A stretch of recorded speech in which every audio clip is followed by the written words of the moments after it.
Hello YouTube, this is Morgan, Airspeed Prime here with my next Naruto Shippuden episode review. This one's going to be for episode 491, Shikamaru's story, part 3, Recklessness. Link in the description to watch the episode if you haven't seen it yet, but let's get into the review. I would say that this was a, solid episode. I don't think it was anything mind-blowing. The episode didn't cover as much ground as I perhaps expected, but presented one of the more interesting parts of the story. And I think ultimately, there's 2 episodes left of this arc. It's going to be a 5-part arc. And I can see what they're going to cover, I think, in each of the next 2 episodes. I think 4 and 5, will be the best parts of the arc. And I think 4 is going to end with a cliffhanger that people like. And then 5 could cover some really good stuff depending on the focus that they give certain characters who enter the fray. But with this one, what they did was, compared to the novel, they gave Ro a bit of backstory. I don't remember that whole backstory of him, being said to be, a coward and, developing his technique by surviving a battle, by, hiding his chakra.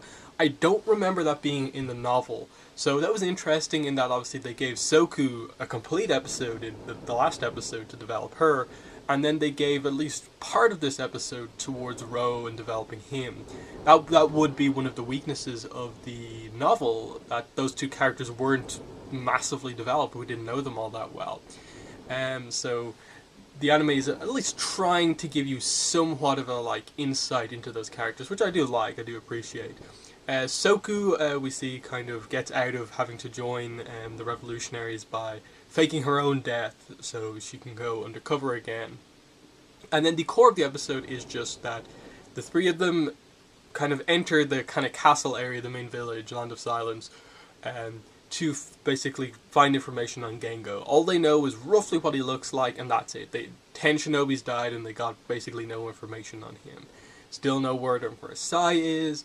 They kind of go undercover, and conveniently, Gengo is about to give a speech to everyone. And they set up the assassination plan, and it's about to succeed until Gengo brings out Sai. Sai is there, kind of strung up, and he's like, "We're going to kill this guy." But when they try and do a diversion plan to save him, in the middle of it, we see that the words and what Gengo is talking about is kind of reaching everyone. Soku is distracted by it. Ro is distracted by it. Even Shikamaru is distracted by it. It brings up their memories of their past, and ultimately I think what he is saying is also having an impact to some degree on them as well. So it's this kind of reveal of whoa, he has some either power with his voice, or just the things he's saying is really hitting people. I of course know what it is from the book, but I won't spoil it here for anyone who hasn't figured it out yet. But still interesting that they kind of play up the idea of Shikamaru and the injuries his friend suffered on missions that he was leading. The Sasuke retrieval arc. He constantly remembers the death of Asuma and how Kurenai felt, how he felt, and that's something he's been dreaming about for a while. Ro obviously remembers the events of his squad being killed and what he did, and then I think the words reached Soku because she, in this episode, talks about this idea of I don't agree with the feudal lord system, and that the shinobis are just kind of pawns in this system, that we helped to end the war, and now that we're in peacetime, we're just being kind of thrown to the side. We deserve to have our place in the world as well. And she kind of really believes in that, in part because, as we learned from part 2, she didn't get her chance to prove herself in the war, and she's very eager to do that. So, interesting way to end the episode with, basically Shikamaru being the only one who isn't caught up in this.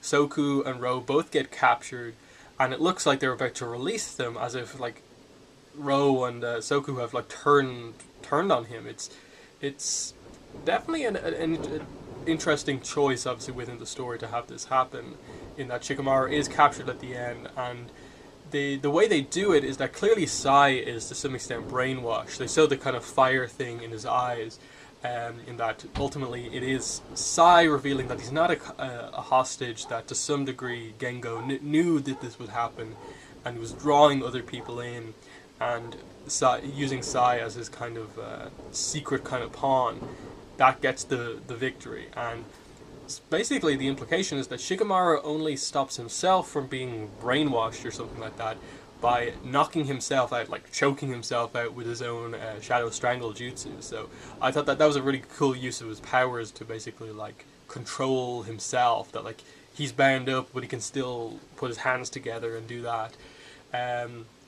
So interesting just that like the mission has completely fallen apart again.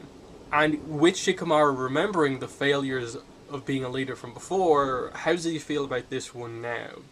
And this villain is clearly preying on the psychological things and stuff like that, past and memories, and bringing up this idea of like you were not respected as a shinobi. So how they handle Shikamaru being captured and everything else is going to be fascinating to see in the next episode. And of course, like as I said before, like there's still stuff with like Ino will come back into play because they're begin to set up a relationship with Sai. I hope they do that well. I really hope in the next 2 episodes they get a chance to really explore that. They give it the side plot status that it deserves and isn't just like one scene or something like that. I think you really need to do that setup here because some of those relationships aren't massively well developed, and you need episodes like this arc here with covering the novels to actually develop that stuff. But yeah, that was basically it. It was a pretty kind of by the numbers episode, just a middle episode, getting the kind of main gist of the plot going, and now we're in our situation where like, okay, the core of the story is like this failed assassination attempt, and how does Shikamaru get out?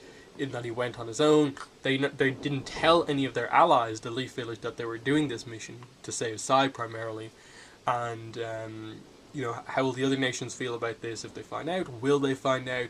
And how does this whole Land of Silence plot kind of end up resolving itself? Who is Gengo and what's he doing and so on. So not a ton to talk about this time around. Sort of like last week's episode in that like it felt like this was like extending the arc out, and that realistically they probably could have covered this in about 4 episodes or maybe even 3 if they just really kind of beelined the story. They could have probably just done 3.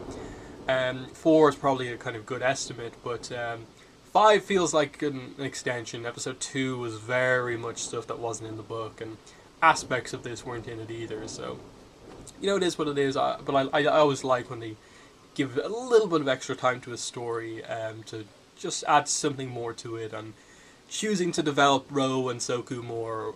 I definitely appreciate in that, like, they feel like characters. Like Soku especially, I think is interesting, that she's young but thinking heavily about the shinobi world in an era of peace and so on. So the only thing now that they have given them more development is that they now need to sort of give both of those characters, especially Soku, sort of a resolution to it by the end. That I don't think you can just leave her thinking about this. You have to have her come to some conclusion at the end as a sort of character arc that they've presented here that wasn't really in the book. So that's one of the things I would be looking for, given that I am praising them somewhat for giving more Soku development, that they have to finish it off.